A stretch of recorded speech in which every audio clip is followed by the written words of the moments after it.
What's up, guys, girls, and cooperators? So, platform mode, 2.2, it's pretty sweet. But fun fact, did you know that two-player mode actually works in platformer? If you didn't, now you do. Yeah, you can remove the regular cube, at least on a keyboard, with WASD, and you can use the top one, or the player 2 icon with the arrow keys. I think on mobile it just kinda slaps another ugly set of arrows on the other side of the phone. So today I had the idea to try and make a two-player platformer level where the two players have to sort of cooperate with each other to get through it. There's definitely a lot of video games that operate under this pretense. Portal 2's co-op mode has a lot of things like that. Yeah.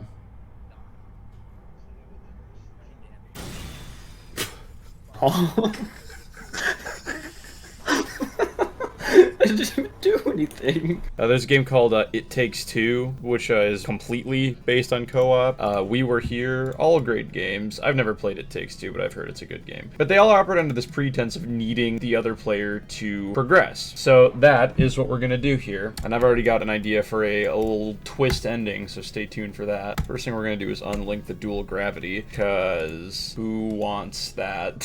Who wants the dual gravity to be linked? And I think we'd also be better off maybe teleporting you further into the level, that way the camera isn't like shoved against the side of the screen. Yeah, I also think you'd be better off subscribing to my channel, baby! Yeah! Because we absolutely demolished 200k and now we're setting our sights on 300k. Let's go! Alright, back to cooperating. Alright, so here we are. We got this nice little lobby set up.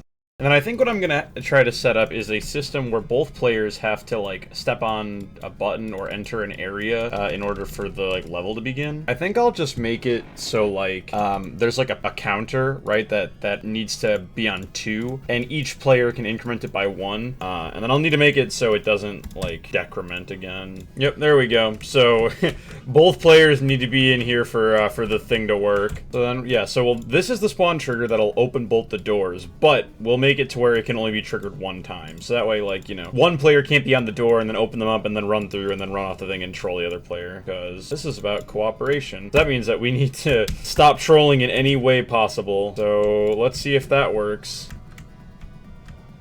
There we go. Very nice. So the doors go away, and we are ready to start. All right, nice. So I'm thinking the first thing we should do is something real simple, right? Like maybe like this guy has to hit a button that opens up the bottom guy, and then the bottom guy's button will open up his thing. You know, that's kind of what I'm thinking. You know, there's no point to screwing each other over because you both need each other to beat the level. So I think this is fine. I should probably also, I don't know. I'm lazy, so I guess I'll just signify like trigger zones with like these blocks or something. So a very simple thing like that. So we'll have like, moves down, but then there'll be another thing to move it back up. All right, does that work? Let's find out. Okay, it didn't move back up for some reason. Okay, cool. There's probably still opportunities for trolling here. I can only do so much about that though, because I mean it's not impossible to foolproof. It's just really unnecessarily tedious. Like I'd have to basically copy and paste this like state setup at the end of every room, which like I guess I could do. It just feels like a lot. It feels like a lot very often. Oh, it's because they're both using the same item ID number. Oh, great. So we have to make sure we increment that every single room now. Finally, the walls are still there.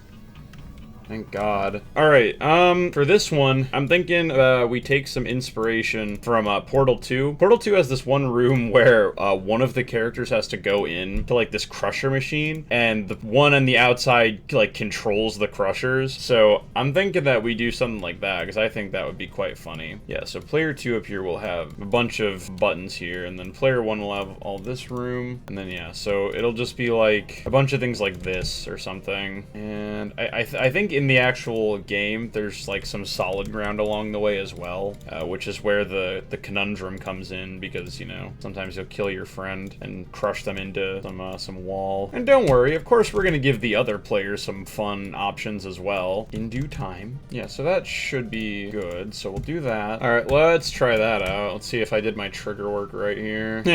Okay, it certainly seems that way. Maybe we need to put another block here though. Yeah, I think we need to put another block down here. Okay. Okay, so I think maybe if we just remove one of these black blocks, that should be good. For a little challenge jump. There's probably an easier way to do this, but...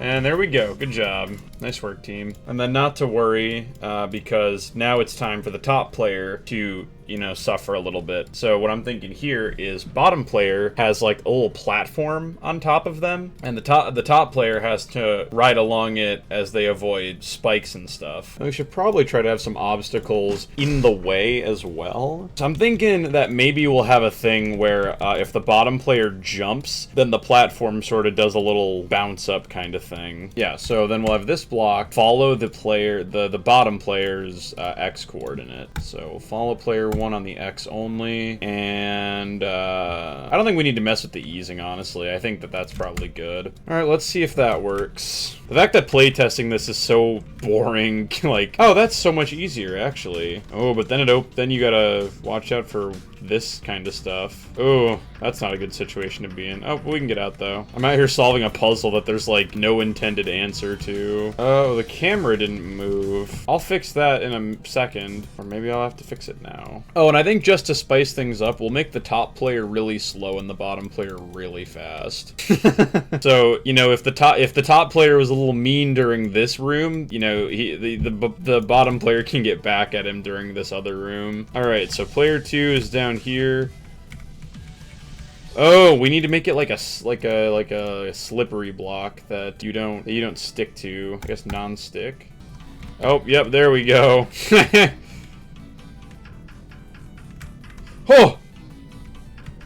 Oh my god. Okay, so I think the issue here is that it activates when either player does a regular jump, and I only want it to activate when player 1 does a regular jump. So I am gonna fix that. Alright, with the help of large spawn trigger, I think we should be good to go. Are they the same, or are they different speeds? Because they're supposed to be, but I feel like they aren't. Hold on, I'm gonna ignore damage. I'll have to get launched up here, and then you'll be good.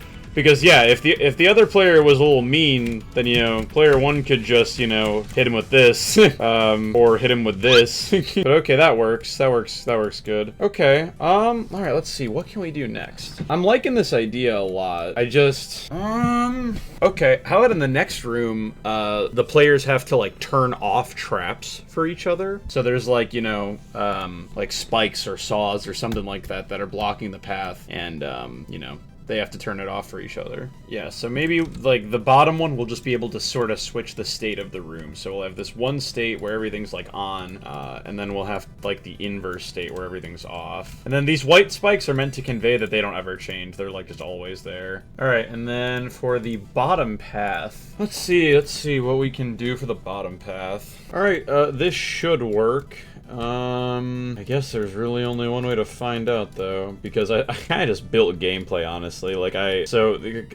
hadn't really tested out to see if it would work, so let's get our 2 competitors in and see if I made something that's actually possible. Okay, so first guy drops down here, and then he has to jump there, and then he has to jump again. Oh, shoot. Let me just put in a debug portal. There we go. Okay, so it'll be here, and then first guy needs to jump off, and then there we go. You can just jump over. Okay, nice. So second guy goes down, he goes up here, down here, and then jump. Oh, I missed. Okay, wait, so he's here. And he jumps over, and then jumps up. Ooh, this is a timing and a half. Okay, I'm gonna move this saw blade up. Whew. Okay, that's probably the hardest room, honestly. It's definitely doable, but it's pretty hard. Okay. Well, okay, let's do like 2 more rooms. 1 or 2 more, and then the ending room is what I mean by that. So, holy, that's a little bit brutal. All right, what if in this room we have, like various different, like, buttons that control different, like, spike walls all things. And then, you know, there's like a bunch of buttons between to bring them up. I didn't explain that very well. Just hold on. I'll do it. So what I'm thinking is, it's like there's a button here that'll lift up like this, which allows the other player to get to a button that would like lift up this, which would then allow the bottom player to run like all the way over to this button, but this button has spikes above it that this player can lower, or like this button would lower, or this button would raise these spikes up. Let me start over. Okay, so player 1 goes on this, which lifts these up. So player 2 can get to this, which lifts these up. So player 2 can get over here. This button would lift this up. Yeah. This button... This part of the video sucks and it's driving me insane. I'm skipping it for your viewing pleasure. Thank me later. I guess I'll just have to do it to see if it actually works out right. Oh, and I think we also need to set the speed back to normal. I don't think we ever changed the player's speeds back after they exited the previous room. Okay, so I think this is right. So this button lifts up this, so player 2 could hit this one, which would lift up this. And then, that's not right. Okay, I think this works. Oh man, I don't know. I guess we're just gonna have to play test and find out, which is my favorite way to do things. Yeah, no, wait, they are different speeds. Why is the top one so fast? You're supposed to be slow. But then so is the bottom one. Why can't they be different speeds? Hello? I feel like I've seen them be different speeds before. Do I have to unlink something else in the dual settings? Nope, unlink dual gravity is it. That's so strange. Okay, hold on, I've got an idea that's very silly. Alright, let's try now. I did something very silly. Man!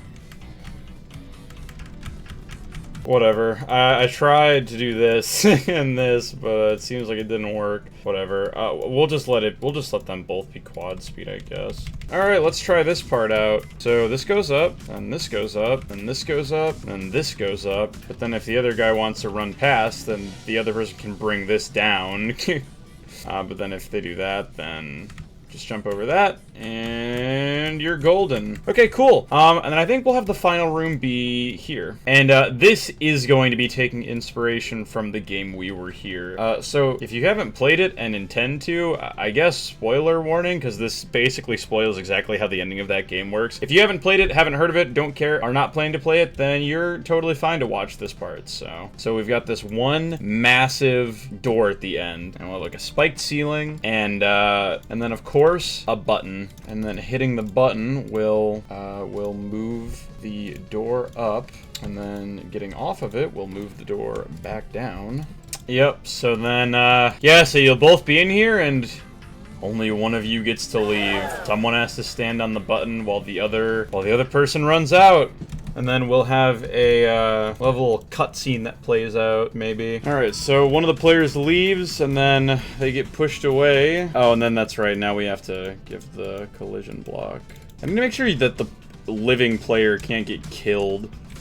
I think you're fine if the spawn thing is that far away. Yeah, so this will come up, push the other player away, and then there will be a little cutscene thing where the ceiling starts to rumble just a little bit. All right, and then once he's about to die and we cut away, we're gonna play a big ol' explosion noise, or like a particle.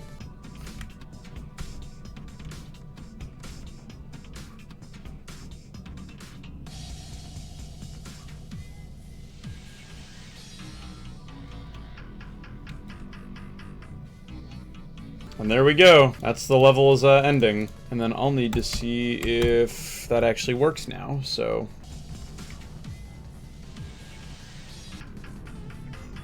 Okay, so, yeah, okay. So, that's the thing as well, is, okay, so we'll need to solo the icon. We'll need to, like, solo the icon basically as soon as they, click on the orb. Okay, let's see if that works. I don't really know if I used that right, but we'll see.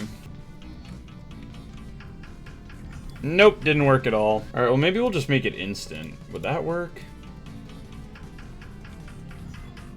There we go. That works enough for me. Alright, cool. So that should just about do it. Let me just now clean up all the extra stuff I had here. Don't fade, don't enter everything, and then, well, I guess I'll do my little play test. I can't promise it'll be super mega accurate or good because I'm only one person, not two. I'm gonna go and practice just to help myself. Room 1, nice and easy. We stand on the button. Room 2. The room with the blocks. We gotta make our sick jump. Nice and easy. Alright, this room. Go nice and slow, and then... Alright, nice. Alright, cool. Now we have this. Oh wait, this is actually easy, because the second player can literally just jump straight like this. Okay, that's fine. I'm honestly fine with that, because I thought this room was a little too hard, so... Okay, so now... have to make a jump. Nice, and then... Nice, clean. Don't die. Up. And we're through. And the final room. I think that I'm gonna let my main icon survive this one.